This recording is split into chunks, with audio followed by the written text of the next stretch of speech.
जय श्री राधा रानी सरकार की, जय श्री कृष्ण भगवान की, जय माघ मास महत्यम की। मंदिर श्री बंसी वाले महात्मा यूट्यूब चैनल की ओर से हम आप सभी भक्तों का हार्दिक अभिनंदन करते हैं। आज हम आपको सुनाने जा रहे हैं माघ मास महत्यम के 27वें अध्याय की परम पावन कथा, जो कि इस प्रकार है।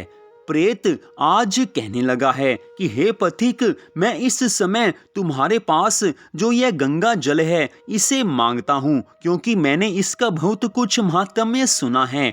मैंने इस पर्वत पर गंगा जल का बड़ा अद्भुत आश्चर्य देखा था, इसलिए गंगा जल मैं तुमसे मांगता हूँ, क्योंकि मैं प्रेत योनि में अति दुखी हूँ।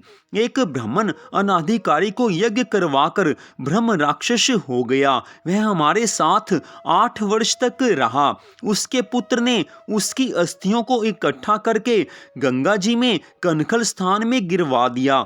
उसी समय वह राक्षस की योनि को त्याग कर सदगति को प्राप्त हो गया। ये मैंने प्रत्यक्ष देखा है, इसलिए मैंने तुमसे ये प्रार्थना की है। मैंने पहले जन्म में तीर्थ स्थानों में बड़े बड़े दान लिए थे और उनका प्रायश्चित नहीं किया था। इसी से मैं हजारों वर्ष तक इस प्रेत योनि, जिसमें कि अन्न और जल मिलना भी अति दुर्लभ है, दुख पा रहा हूँ। इस योनि में मुझको हजारों वर्ष बीत गए हैं। इस समय आप गंगा जल देकर मेरे प्राणों को, जो कि कंठ तक आ गए हैं, बचा लीजिए। कुष्ठ आदि रोग से भी मनुष्य प्राणों को त्याग करने की इच्छा नहीं करता।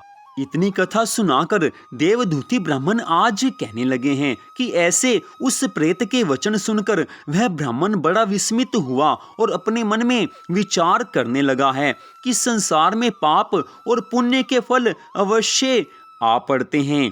देवता, दानव, मनुष्य, कीड़े मकोड़े भी रोगों से पीड़ित होते हैं। बाल तथा वृद्धों को मरण, अंध तथा ऐश्वर्य, दरिद्रता, पांडित्य तथा मूर्खता सब कर्मों से ही होता है। इस कर्म भूमि में जिन्होंने न्याय से धन इकट्ठा किया है वही धन्य हैं।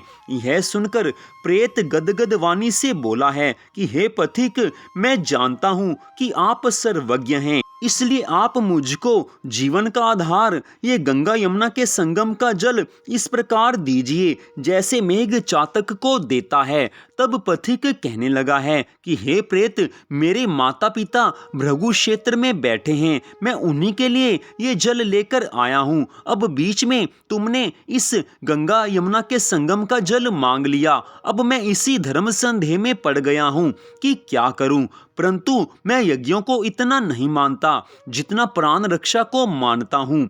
इसलिए प्रेत को जल देकर तृप्त करके माता पिता के लिए फिर से जल ले आऊंगा। लोमश ऋषि जी महाराज इतनी कथा सुनाकर आगे कहने लगे हैं कि इस प्रकार उस पथिक ने गंगा यमुना के संगम का जल उस प्रेत को दिया है।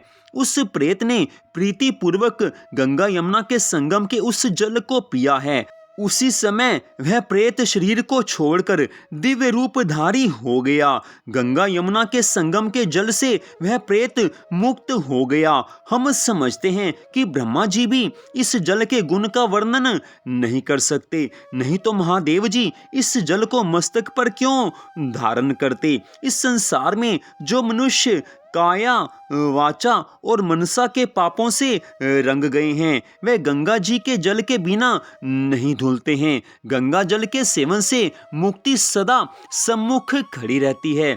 जिसके जल को स्पर्श करते ही प्रेत प्रेतत्व को छोड़कर मुक्ति को प्राप्त होते हैं। ऐसी पतित पावनी मोक्षदायिनी माँ गंगा जी की महिमा का वर्णन कोई नहीं कर सकता है। जो गंगा जी में स्नान करते हैं वह अवश्य ही वैष्णव पद को प्राप्त करते हैं। यदि संबंधी लोग जल से तर्पण करें तो नरक में रहने वाले पितर लोग स्वर्ग में चले जाते हैं और स्वर्ग में रहने वाले ब्रह्मत्व को प्राप्त होते हैं। गंगा जल के समान और कोई मुक्ति का साधन नहीं है। इतनी कथा सुनकर वह प्रेत वहां से चला गया और 1 मास में जब माघ मास आया तो उसने सुने हुए प्रयागराज के महात्म्य के अनुसार गंगा यमुना के संगम पर स्नान करके अपनी उस पिशाच योनि से छुटकारा पा लिया।